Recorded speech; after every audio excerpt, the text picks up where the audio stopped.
in the wild? Would you be surprised if I told you that there are actually different kinds of killer whales? Scientists refer to them as ecotypes. They live in different habitats, they have different body types, and they even pursue different kinds of food. Now, even though killer whale ecotypes are different, they're still considered members of one species, or genus orca. One of the questions we get asked all the time is how big does a killer whale grow to be? And the answer to that will depend on which ecotype you're talking about. Is it a 16-foot female in Iceland or a 30-foot male in Antarctica? Let's take a closer look.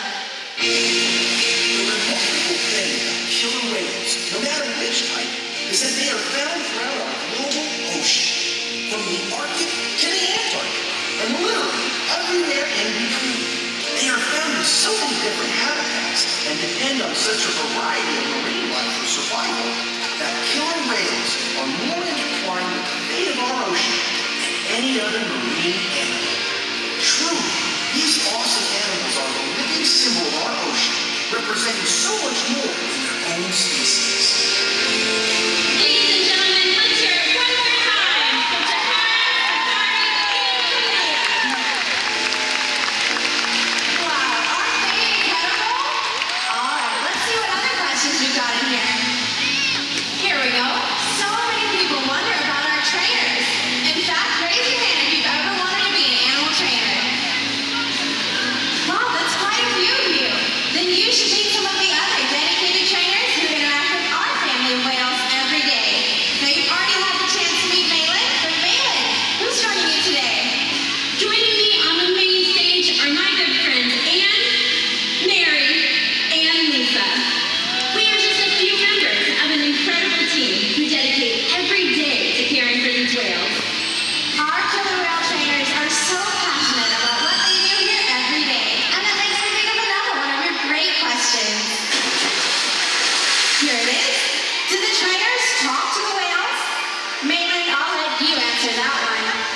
That is a very good question.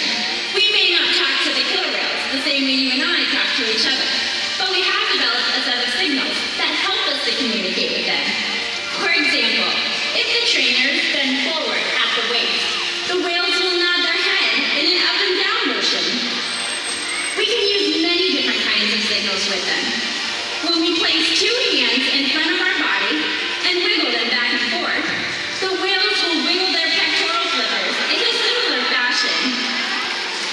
This ongoing communication plays an important part in developing the strong relationships we have with these whales.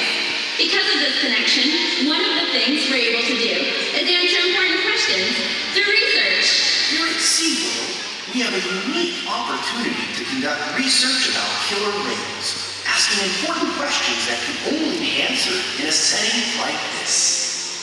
So much of what we learn here is being used to help killer whales in the wild.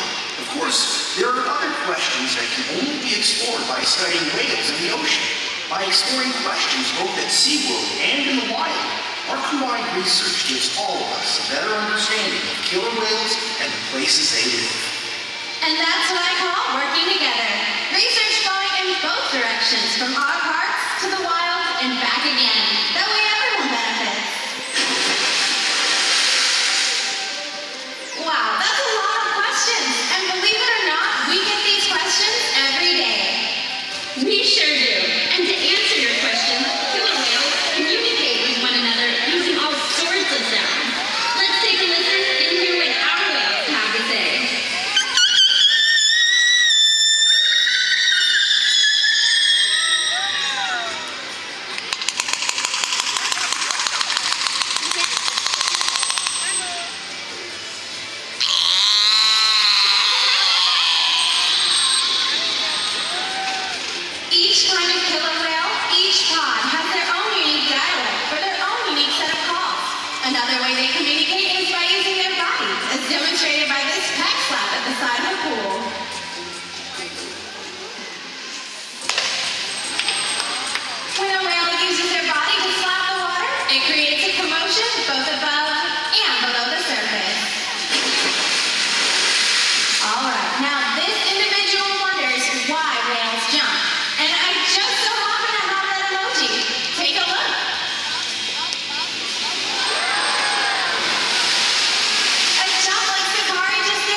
to show her excitement, maybe display a little power, or even to get the attention of the other whales.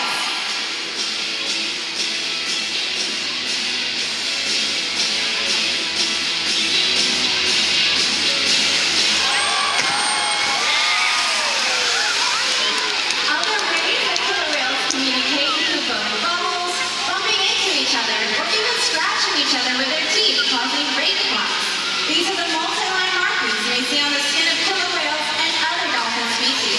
And it's just one of the ways they display dominance over one another during social interactions, both in the wild and here at SeaWorld.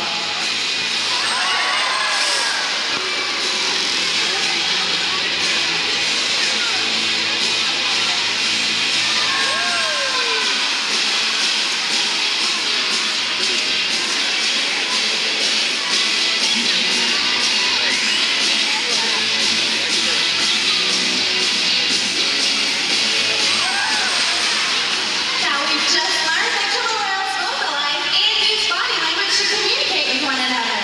But do you remember how we communicate with them? That's right, with signals.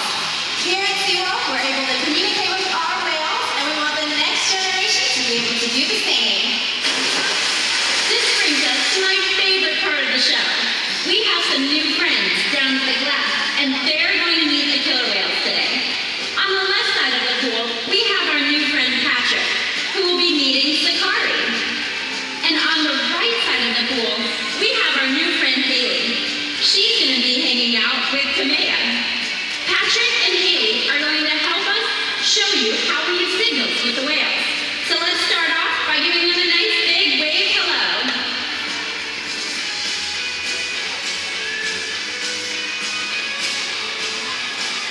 Can you believe it? You're actually communicating with a killer whale. Let's try another one.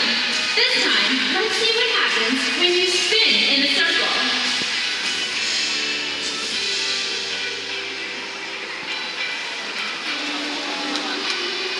Way to go! The whales are spinning right alongside with you. All right, for the last one, let's give the whales the signal I taught you right before the show. Ready? 1, 2, 3. Whoa! Watch out! Remember, folks, Shamu Stadium is a 24-hour splash zone. Patrick, Haley, thank you so much for your help today. We'd like you to have these whale tail necklaces as a memory of meeting Sakari and Kamea. Let's have one more round of applause for our volunteers. Way to go, guys. Looks like we have some future trainers joining us today. All right, now some of you may have heard about Kamea at SeaWorld San Diego and her calf, Amaya. In fact, our SeaWorld social media fans actually had the chance to help name Amaya. Here at SeaWorld, we've watched newborn calves rely on their mothers for everything from the very first moments of birth.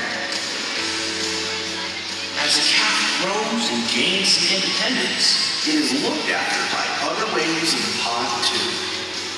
They help the mother protect the calf, teach it survival skills, and show the calf how to romp and play. Killer whales live in family-like groups known as pods. Like human families, their pods can range in size from just a handful of whales up to a few dozen. Now that you've had a chance to learn about Kamea and her calf Amaya, I am so excited to introduce you to the newest member of our SeaWorld San Antonio family.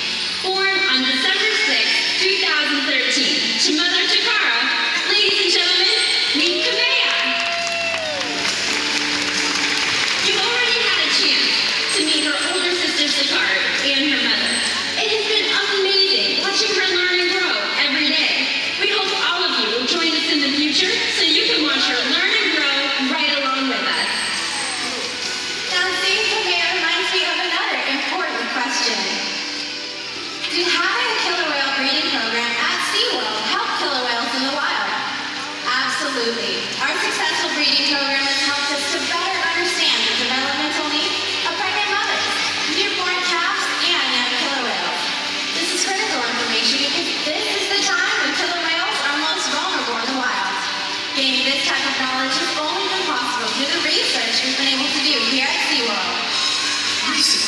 SeaWorld worked with researchers from the National Oceanic and Atmospheric Administration, or NOAA, to help them develop a model for identifying when a killer whale is pregnant by looking at aerial images of the animal in the wild.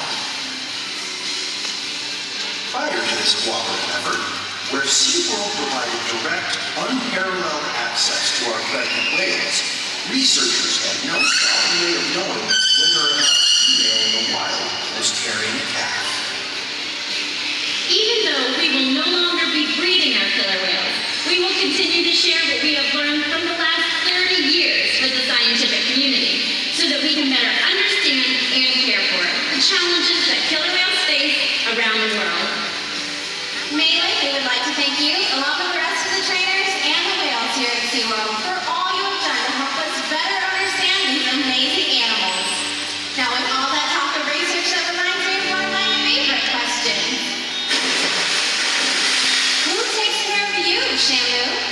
I love that question because it lets us give you a peek at just how much we care about these extraordinary animals. Now, Melee, are the trainers ready? We sure are. The training you see here at SeaWorld is what allows us to take care of the animals. Let's take a look on the left side of the pool as Sakari demonstrates what we call a fluke present. From this position, we're able to easily access the shallow veins in the tail flukes, so we can voluntarily draw blood and check their health. On the right side of the pool, Takara is going to demonstrate a slide-out behavior. Now this is really impressive, but also so important. We can ask the whales to slide out right onto a scale so we can weigh them and make sure everyone is growing properly. The high-energy behaviors you see, such as breaches and fast swims, are behaviors that killer whales do in the wild and right here at SeaWorld. Let's check it out as Kamea shows us what she's got. Up next, Takara is going to show us how it's done. She will be making an appearance in the back of the pool for a sighting valve. This helps her build the momentum she needs to clear over 4,000 pounds right out of the water. And now, Sakari is going to show us how it's done. She weighs over 2,600 pounds, and she's going to use her powerful tail flukes to push through the water. These high-energy behaviors help us ensure the whales receive the exercise they need each and every day.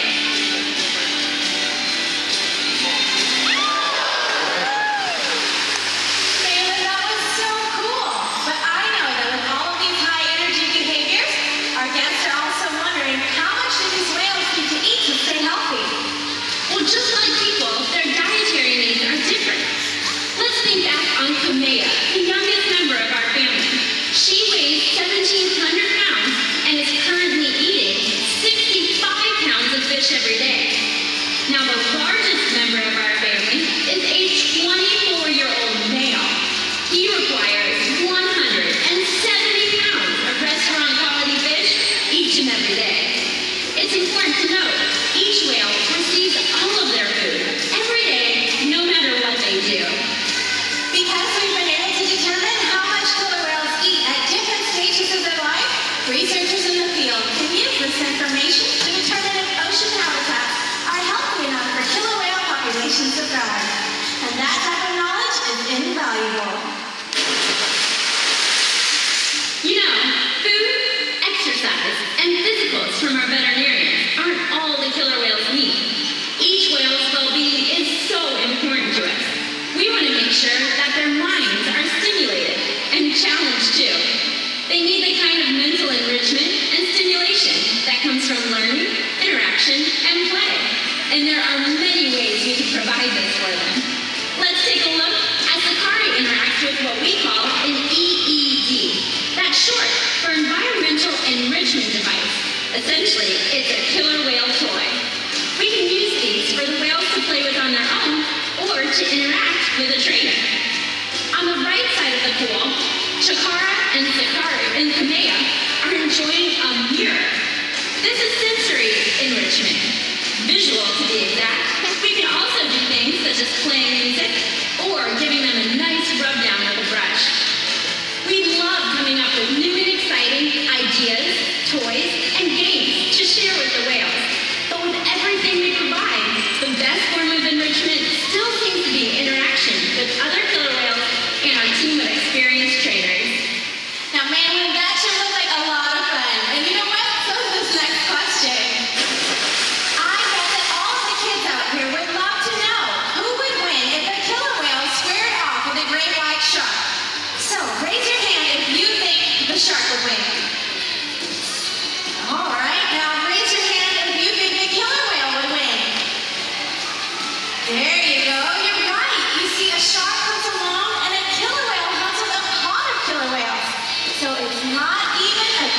competition.